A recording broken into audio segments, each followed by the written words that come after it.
જય શ્રી કૃષ્ણ. જાગૃતિ રસોઈમાં તમારું સ્વાગત છે. આજે હું મુંબઈ આવી છું મારા બેનના ત્યાં, એટલે મારા સસુર અહીંયા જ છે. મારા કાકાજી અહીંયા રહે છે, પણ હું અત્યારે મારી બેનના ઘરે આવી છું અને રસોઈ બનાવત મારી બેનને હેલ્પ કરાવું છું. મારી બેન નાની, મારાથી નાની છે. મારી બેનને હું બતાવું છું. જો આ મારી બેન છે, આ મારાથી નાની, હું એનાથી મોટી છું, એટલે હું એને અત્યારે હેલ્પ કરાવું છું. એણે અત્યારે ભાજી, જો આ મૂળાની ભાજી બનાવી નાખી છે, મેથીની ભાજી બનાવી નાખી છે. અને હવે છે એ ભાજી થઈ જાય એટલે હું તમને હમણાં મગ બતાવું છું. અને એ લોકો વિરારમાં રહે છે. મારા બેન આ ફ્રીજ છે, આ એનું છે. અને મારા જેઠાણી સાથે આવ્યા છે. મારા જેઠાણી છે અને આ મારા માસી છે. આ મારા મારી મમ્મીની સાત બેન એમાં સૌથી નાના મારા માસી છે. અને આ એનું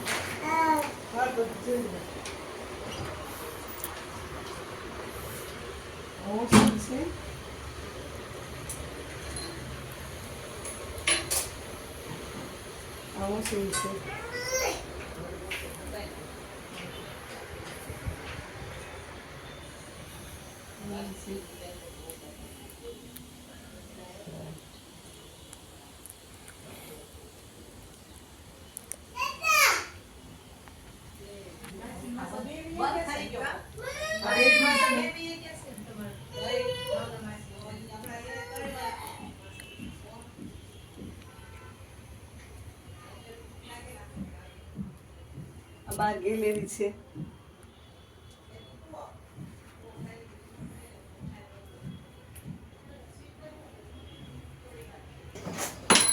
લાવી જાય પછી હું જીરું નાખ્યું અંદર.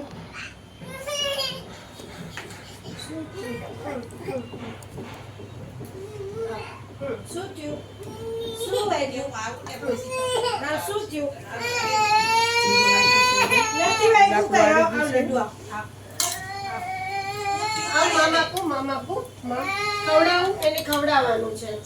એની મમ્મી મહેંદી લગાડે છે ને તો મેં કીધું મગ ભાત ખાઈ રહેશે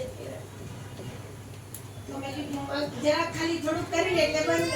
શું છે અહીંયા બહાર લાઈટ? હવે આ આપણું જીરું આવી ગયું છે. હવે હિંગ નાખું છું. પછી મેં આ ટમેટા અને મરચાંની ગ્રેવી કરી છે, એટલે ગ્રેવીની ક્રશ જ કર્યા છે. ઓલામાં હું ક્રશ કરી નાખું છું અંદર. ચાલુ કરું, લાઈટ ચાલુ કરી. આવ લાઈટ ચાલુ કરી. કેટલું આવ આવ કે લાઈટ ચાલુ કરી.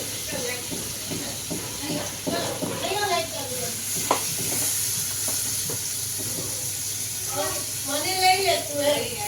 લ્યો કરી સેજ જો આટલી અડધી ચમચી થી ઓછી હળદર નાખું છું અને 1 ચમચી ધાણા જીરું નાખું છું. હવે થોડી વાર ફ્રાય થવા દઉં, પછી આપણે મસાલો ને મગ નાખીશું. લ્યો જો 1 ચમચી 1.5 ચમચી મરચું નાખું છું અને સ્વાદ પ્રમાણે મીઠું નાખું છું.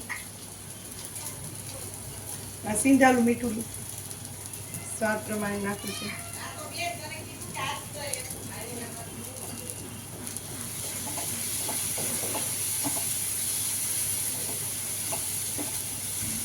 મસાલો બધો નાખ્યો છે અને 2 મિનિટ ચડવા દો, ઢાંકી દો.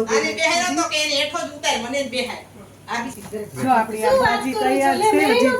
છેલ્લે પછી હું મીઠું પછી નાખીશ. હવે આ ચડવા આવી છે ભાજી. ત્યાં અમારી બેને વઘાર નાખી છે ભાજી ને એક બાજુ ભાજી ચડે છે.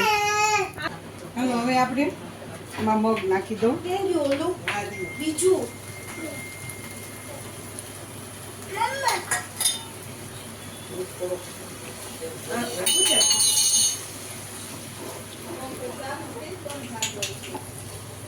હવે આ મિક્સ કરી નાખું.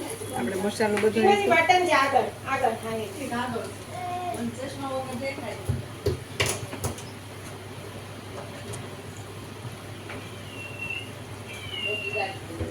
મેં મગ છે ને મિક્સ કરી નાખ્યા છે. હવે 2 મિનિટ પાછું રહેવા દઉં, પછી થોડું પાણી રેડી અંદર. અને આપણી આ ભાજી હવે રેડી છે. ગેસ બંધ કરી દઉં અને સ્વાદ પ્રમાણે એમાં મીઠું નાખવાનું છે. હજી હવે મારી બેન નાખશે, એને જ બનાવી છે એટલે. હવે છે ને આ મસાલાની કંઈ જરૂર નથી. અને હું આ મસાલો બંધ કરી દઉં અને સાઈડમાં મૂકી દઉં. અને આમાં છે ને મારે મગ ખાટા બનાવવાના છે અને એટલે એમાં હું હમણાં દહીં નાખીશ. હવે છે ને હું આમાં મેં ગેસ સ્લો કરી નાખ્યો છે અને 1.5 ચમચી જેટલું દહીં નાખું છું. ખાઈ જાય એને નથી ખાવું. હા ભલે કાંઈ પણ એક તો નાખ્યું છે મોઢામાં, બીજું નાખવાનું. હાલે. લડ્ડુ મગ ભાત ખરાવું બેટા દહીં વાળું. હવે ચગીરું એમાં નથી નાખવાનું છે આમાં મેં દહીં નાખીને મિક્સ કર્યું છે. હવે થોડી વાર ઢાંકી દઉં પછી પાણી નાખીશ. કેમ છો તમારો? બિગ ફેન પ્લીઝ અમને બી થોડું કાંઈક રેસીપી તમારી શીખવાડો. હા, જો બનાવી જ રહ્યા છે. અમારો બેનો ભણ્યું છે, અમારે કાયમ વિડીયો જોવે છે.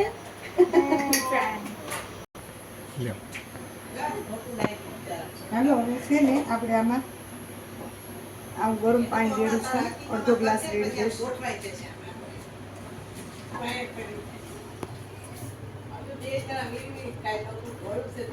આ એનું વેક્યુમ કરી લઈશ. મને ખબર છે એ આવ્યું ત્યારનું દોઢ જ કીધું છે એને. હકીકત it's not true, it's not for you, for them. અચ્છા જાગુબેન ને હાલો હવે પાછો 2 મિનિટ રેડવા દઉં. આવું કેવી રીતે તો આ બની ગયા છે મગ. મસ્ત મગ બન્યા છે. હવે ઉપર ધાણા નાખું છું અને મગ તૈયાર છે. હવે અમે લોકો બધા ભેગા થયા છીએ એટલે જમી લઈશું. બીજી રસોઈ અમે તૈયાર લઈ આવ્યા છીએ. અને આ મગ ને એ બધું બનાવવાનું. એમાં નથી રોટી અમે નાનની તૈયાર લાવ્યા છીએ. હવે તમે આ મગ એ બહુ સરસ બન્યા છે. તમે જમવા માટે બધાય પધારજો. જય શ્રી કૃષ્ણ. મારો વિડીયો જો તમને ગમ્યો હોય તો લાઈક ને શેર કરજો. મારા બેનના ઘરનું. જય શ્રી કૃષ્ણ.